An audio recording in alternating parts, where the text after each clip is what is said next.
প্রিয় দর্শক শ্রোতা, শুরু করছি পরম সৃষ্টিকর্তা যিনি অসীম দয়ালু তার নামে।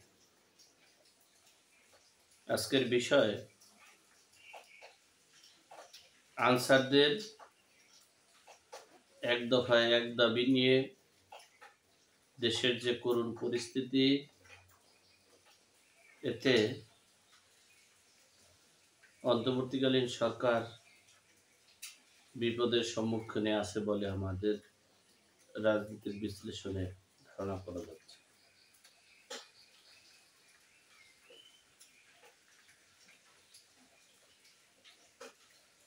আসলে ছাত্ররা বৈষম্য বিরোধী আন্দোলন করে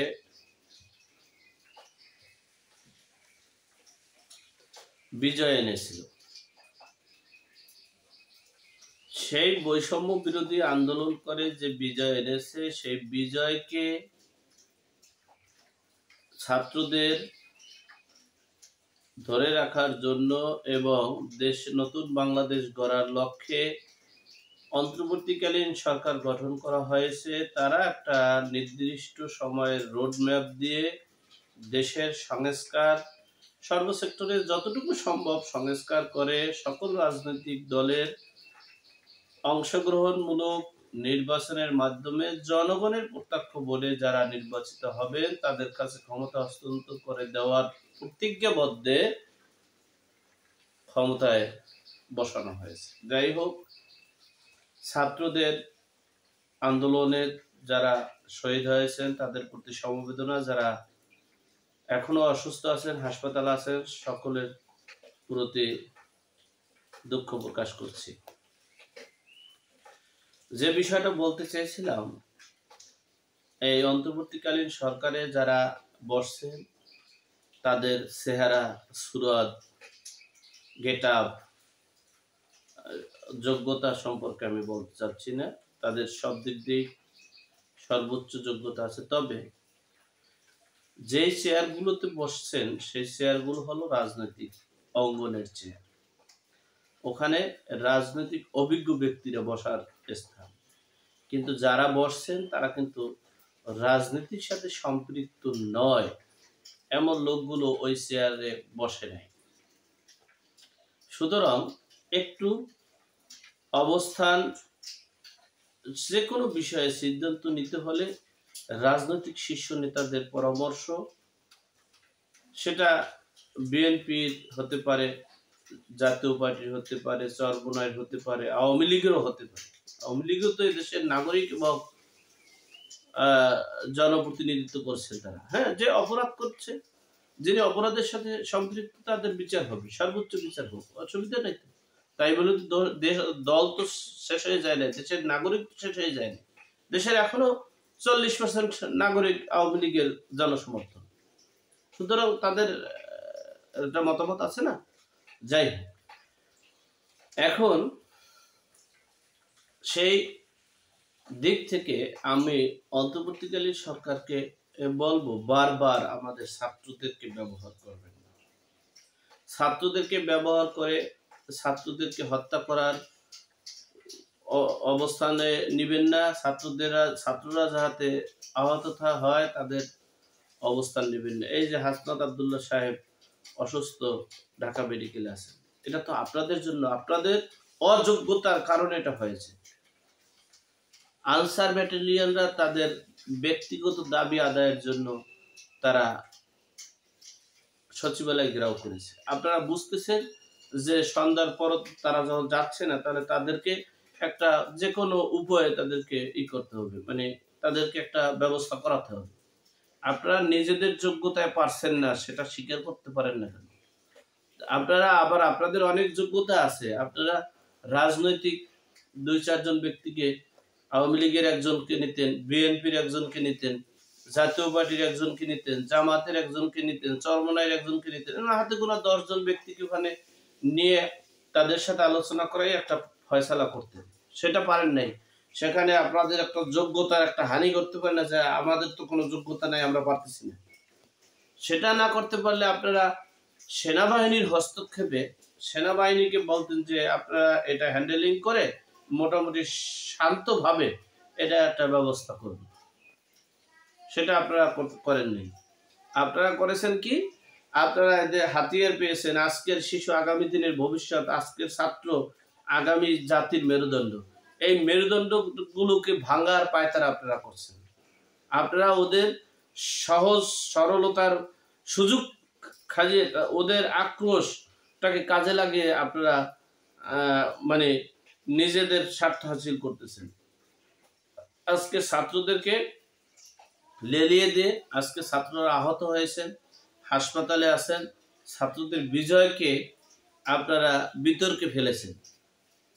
আজকে ছাত্রদের আজকে এখানে আনসার ব্যাটালিয়ন হলো 4 লক্ষ সারা বাংলাদেশে, হয়তোবা আজকে 5,000 বা 10,000 আনসার ব্যাটালিয়ন আসছে। এই 5,000 10,000-এর সাথে একজন আনসার ব্যাটালিয়ন, তারা তরুণ, ইয়ং, শক্তিশালী এবং যোগ্য, তারা ট্রেনিং প্রাপ্ত। হয়তোবা তারা আজকে লাঠি সোঁটা বা অস্ত্র নিয়ে আসেনি, আসছে দাবি আদায়ের জন্য। সেখানে আজকে তাদের সাথে যুদ্ধ বা লাগাইয়া ধাওয়া লাগাইয়া আজকে তাদেরকে সেনাবাহিনী হেফাজতে নিয়ে তাদেরকে সসম্মানে ছাড়া হয় নাই এবং তাদের নিয়ে হয়রানি করা, এর মানে হচ্ছে যুদ্ধ আরেকটা শুরু হলো। 4.5 লক্ষ আবু সাইদ যদি নিজের জীবন দিয়ে দাবি আদায় করতে পারে, তাহলে এই 4 লক্ষ আনসার 1,000 আনসার জীবন দিয়েও তো দাবি আদায় করতে পারবে। সুতরাং আপনারা তাদের সাথে বিতর্কিত না করে তাদেরকে সসম্মানে ছেড়ে দিয়ে তাদের কর্মস্থলে পাঠাবেন এবং তাদের দাবি আদায় এই জাতীয়করণ করার ব্যবস্থা করবেন। আর নচেত যদি আপনারা নিজের বুদ্ধিকে বেশি মনে করেন, তাহলে আপনাদের খেসারত দিতে হবে। আর আমি ছাত্র ভাই বোনদেরকে বলবো, আপনারা অতি উৎসাহিত হয়েন না। কারণ হচ্ছে আপনারা তো সঠিক জায়গায় আছেন, কিন্তু আপনাদেরকে ব্যবহার করা হচ্ছে, আপনারা এটা বুঝতেছেন না।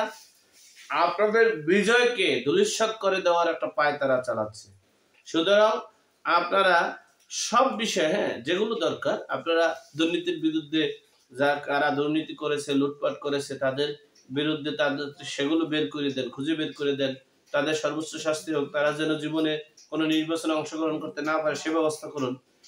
এরপরে হচ্ছে যারা ঘুষের সাথে সম্পৃক্ত, যারা হত্যার সাথে সম্পৃক্ত, সে সব বিষয়ে আপনারা কাজ করেন, কাজ করতেছেন, তাতে কোনো নেই। কিন্তু বৈষম্য বিরোধী আন্দোলন, বৈষম্য শব্দের অর্থটা আগে আপনারা অবশ্যই বুঝেন, কিন্তু সেটাকে আরো মানে বোঝানোর জন্য, আরো মানে তাজা করার জন্য কথাটা, যে বৈষম্য বিরোধী আন্দোলনে যেহেতু জয় হয়েছে, যারা বৈষম্যের সাথে সম্পৃক্ত, যারা বৈষম্য মনে করে যে আমার সাথে বৈষম্যতা হয়েছে, তারা আন্দোলনে আসতে পারে, কিন্তু তাদেরকে সুন্দরভাবে হ্যান্ডেলিং করে, তাদেরকে সহজভাবে বুঝিয়ে এরপরে দিতে হবে। তাদের ব্যর্থতা আছে, তারা এই বৃষ্টির বন্যার সময়, এই সময় তাদের এই দাবিটা করা উচিত ছিল না। সবই ঠিক আছে, কিন্তু সেটা তো আমাদের দক্ষতার সহিত হ্যান্ডেলিং করতে হবে। আমাদের দক্ষতা না থাকে না, আমরা ছাত্রদেরকে নির্যাতনের মুখে ফেলে, বারবার ছাত্রদেরকে হত্যার মুখে ফেলে আমরা আমাদের স্বার্থ হাসিল করবো, আমাদের যোগ্যতা প্রমাণ করাবো, এটা